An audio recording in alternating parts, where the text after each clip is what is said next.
Orioles stole it. That game was stolen. It was stolen from them, then they stole it right back. What? Oh my God.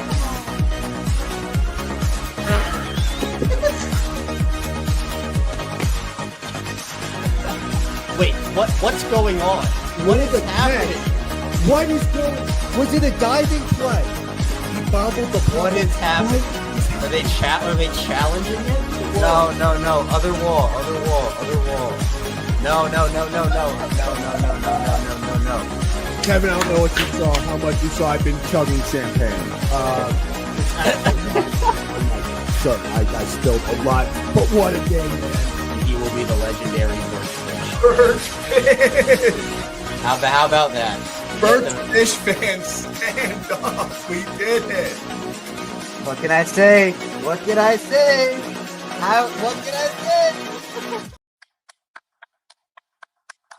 That's what I can say. Let me fix this up top. It's Kevin and Zach React. We're talking after the Baltimore Ravens just went into Miami and took care of business. That's what that was. It was not pretty in the first half.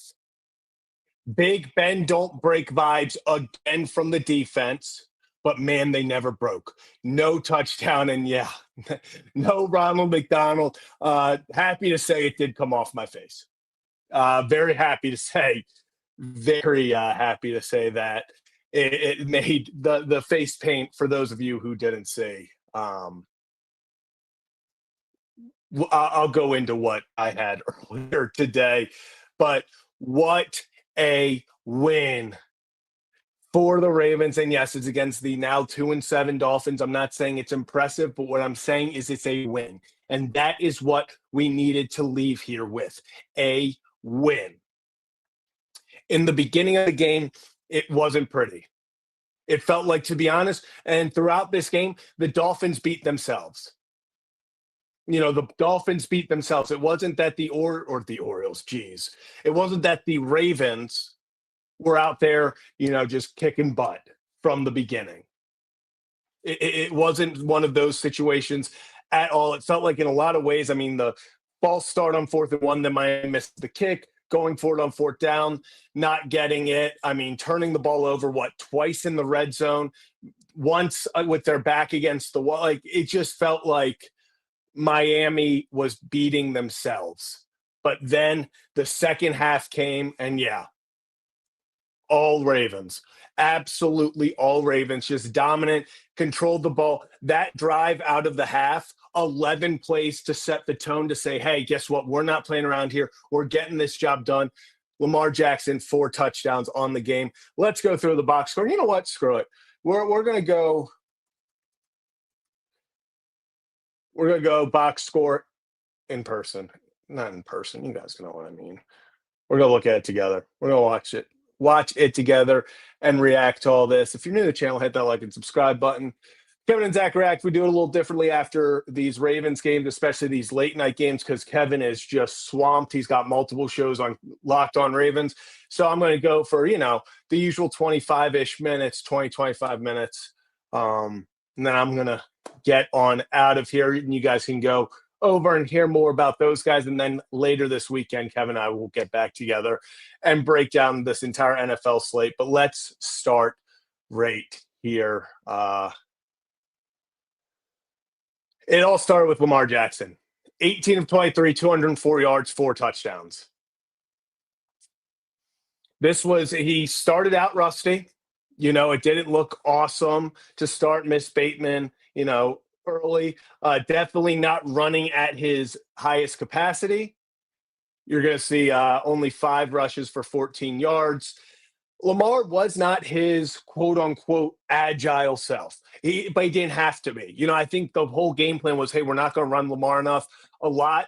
Hamstring is still a concern. You do not want to re-aggravate that. So what happens is Lamar goes out there and as a passer puts on a damn show. Puts on an absolute show. 143.2 quarterback rating or passer rating.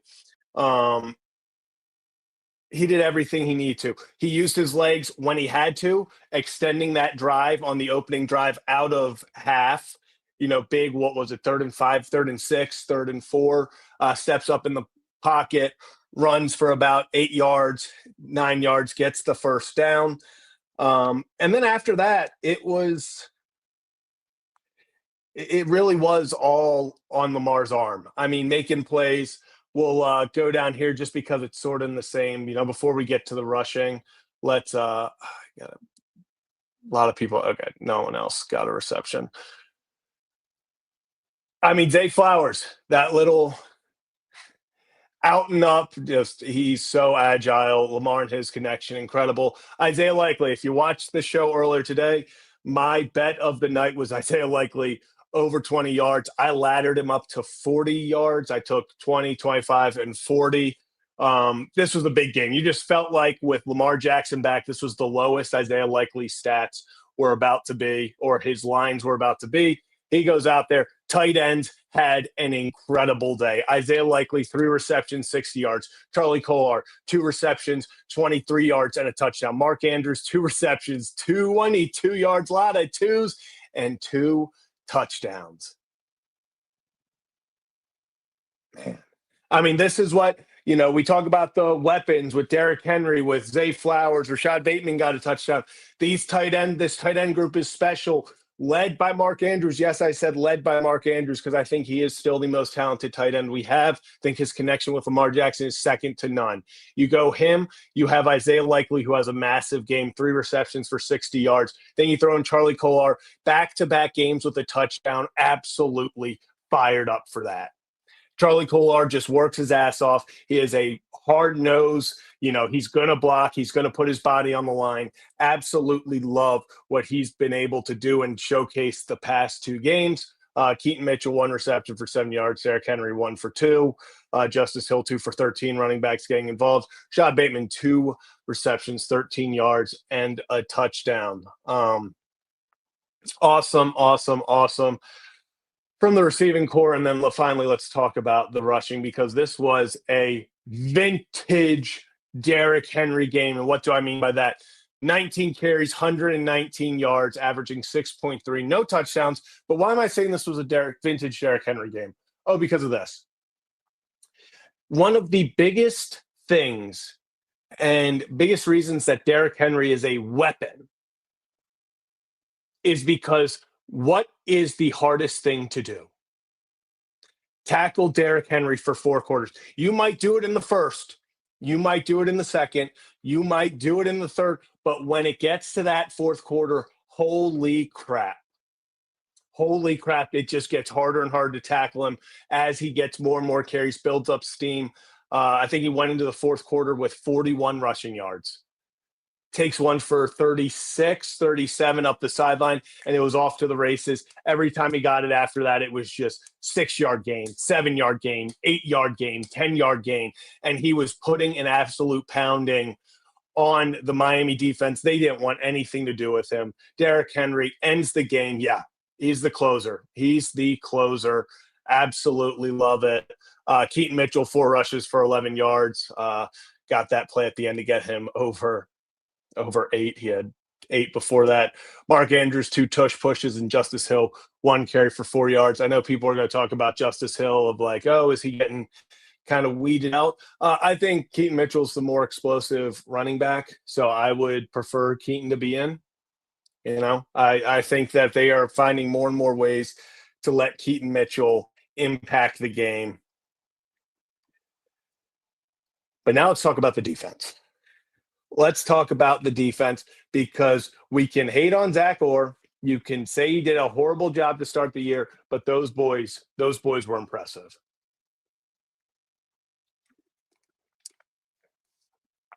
I also had that. I'm not going to lie. My final – you guys are going to like this. My final leg of my one parlay that hit was Keaton Mitchell over 10 rushing yards.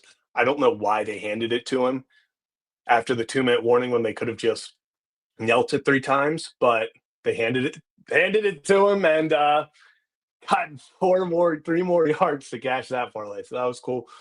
But now let's talk about the defense. What's the one thing? What's the one thing we keep talking about the defense? Because Chris, 0 touchdowns allowed. That's big, but you know what else is big? How about 3 turnovers? How about Alohi Gilman?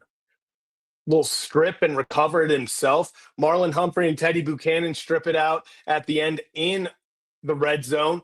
Marlon Humphrey with the recovery, and then Malachi Starks with the interception.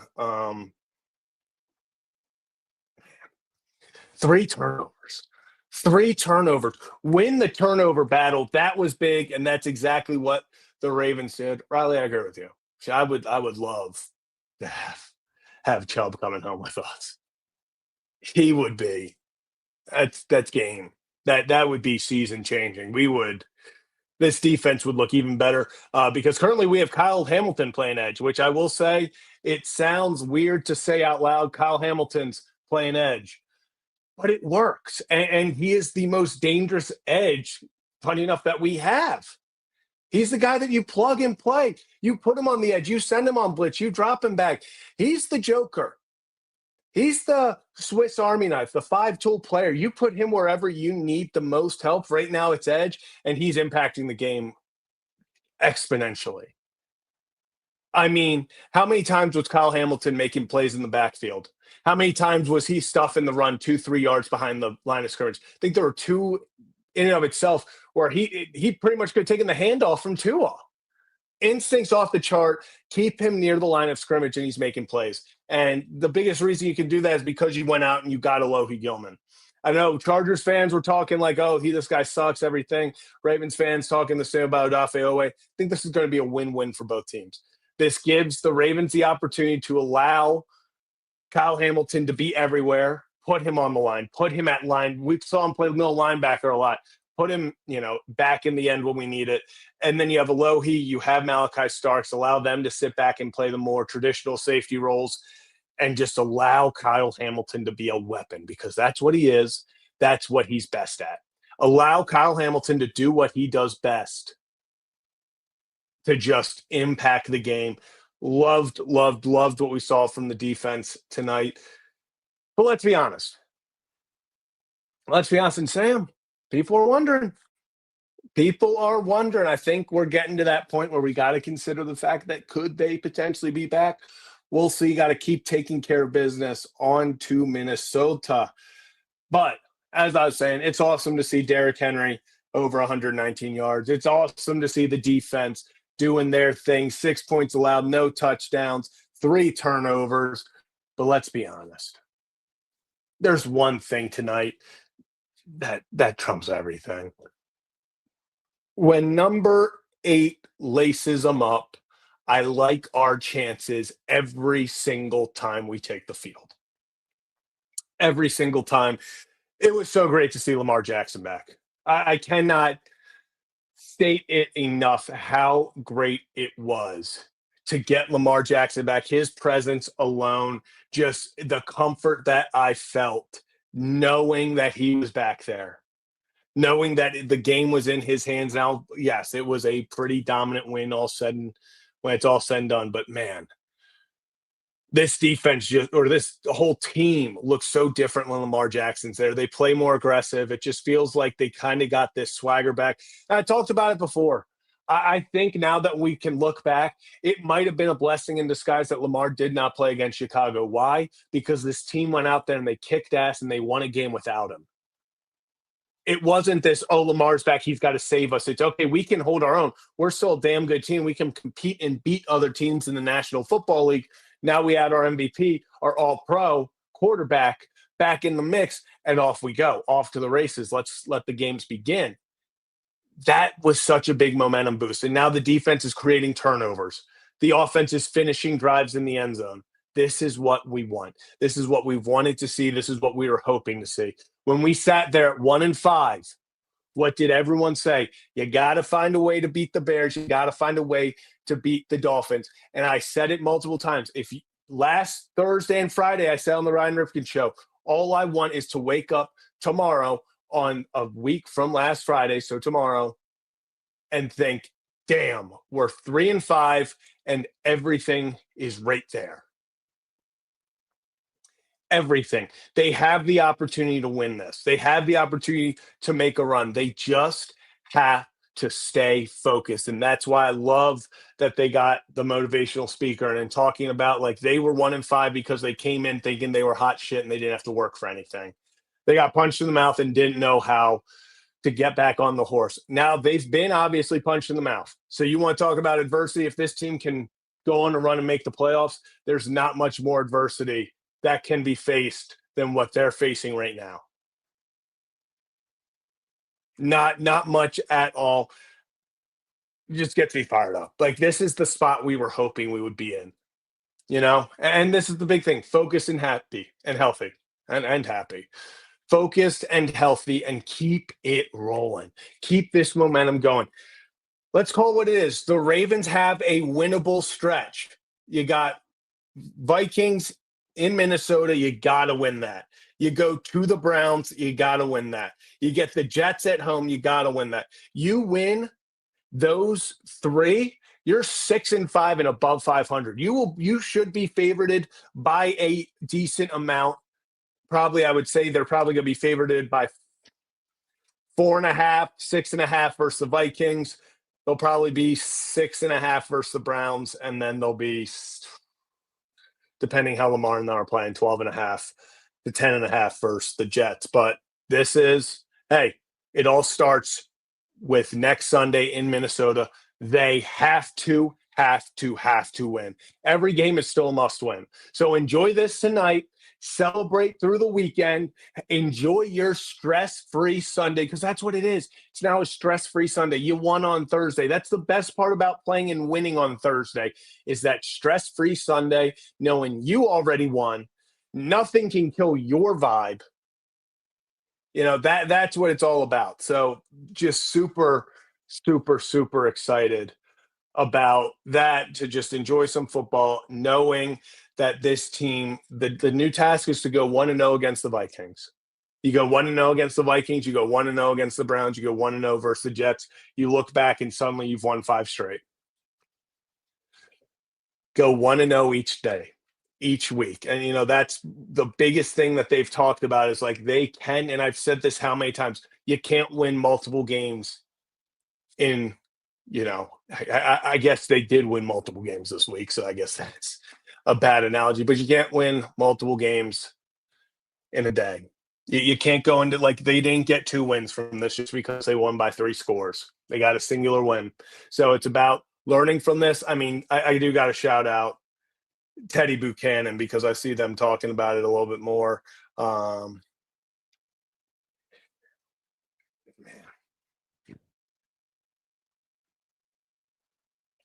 And Joe, 1,000%, whatever we've been doing the past few weeks, and that goes for everyone.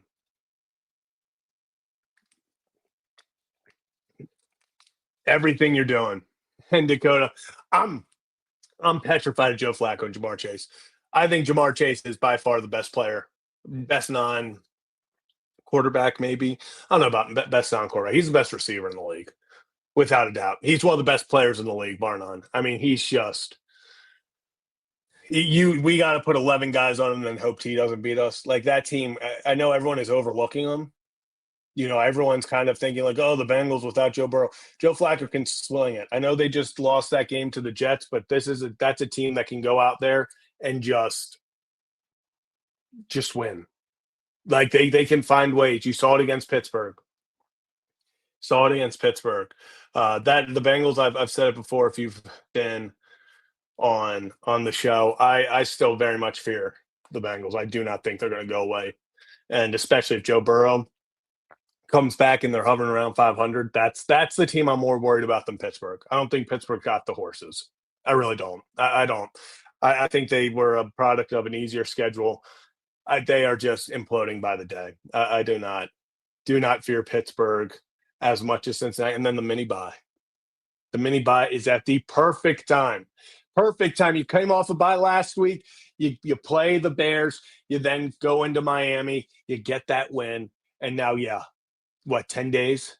That's big. That's so big. That is a massive step for this team to just continue to build on momentum. Get guys healthier. The Ronnie Stanleys. The Lamar Jackson, that's the thing. The hamstring is not going to be 100% still. So 10 more days That's a big difference. And the hope is that then you beat the Vikings and he gets 7 more days to rest. Just keep on getting healthy, keep going. Trade deadline is Tuesday. I will be live on Tuesday, right here on Kevin and Zach React. I'll be live probably from 2 to 4, 3 to 4, but we'll be taking you up to the trade deadline because this is going to be a lot. They were even talking about ESPN and stuff earlier in the week. If the Ravens won today, they were going to potentially be really going for it at the deadline. I think moves are in the making. I could see a Calais, a Zeitler, guys like that, No, they're not. No one on the Ravens are not trading. I would be shocked if the Ravens traded away any more talent unless they were getting a guy in return. It's the only way. It's the only way. And yeah, the Ravens have like 5 fifth-round picks. You got to trade them.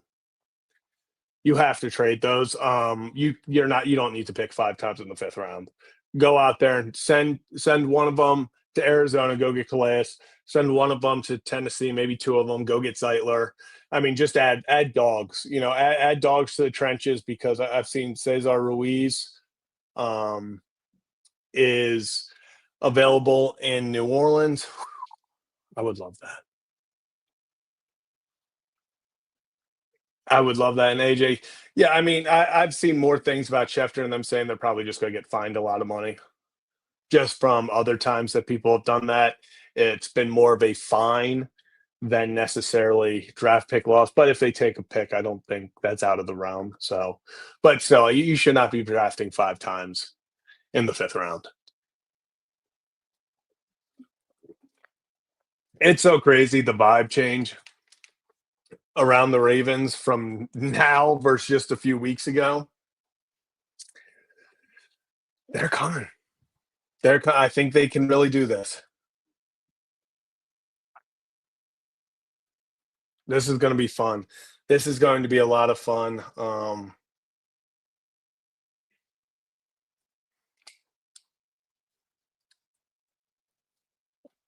saying there's a chance.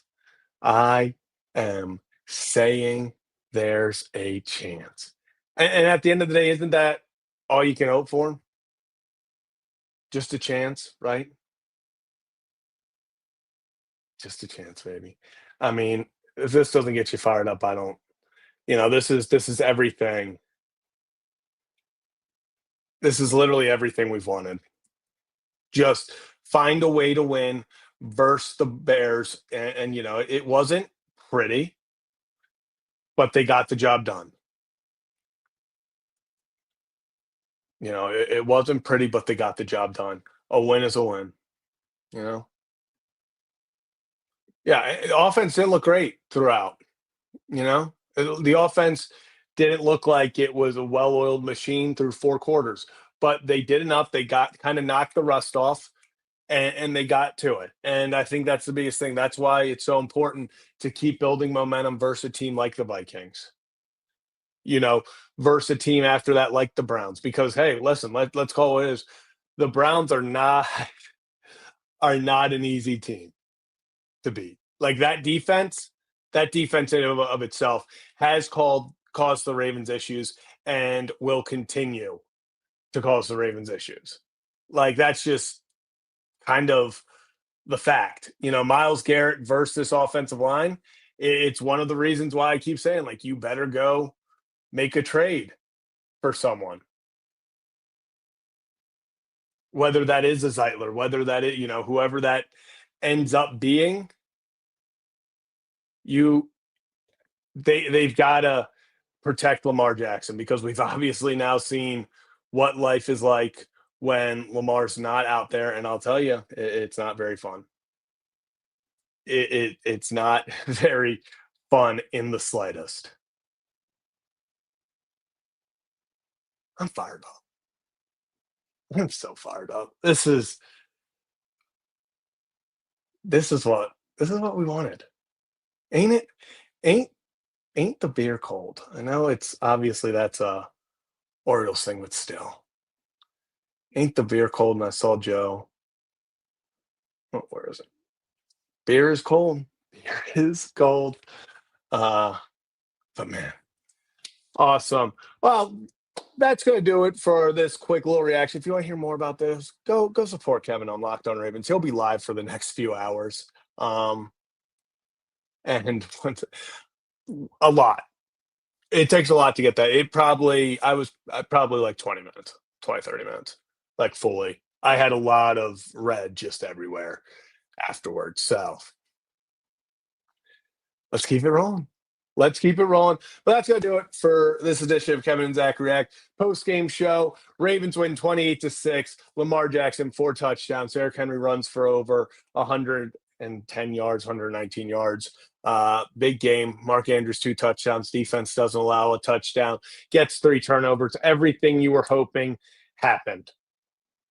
So hit that like and subscribe button on your way out. We'll be back live on Kevin and Zach React Sunday night to recap everything in the NFL. So we'll do that. But that's going to do it for this one. Let's keep the ball rolling. Keep having fun. Enjoy the little mini bye. And I'll see you again for another edition of Kevin and Zach React. You guys have a great one.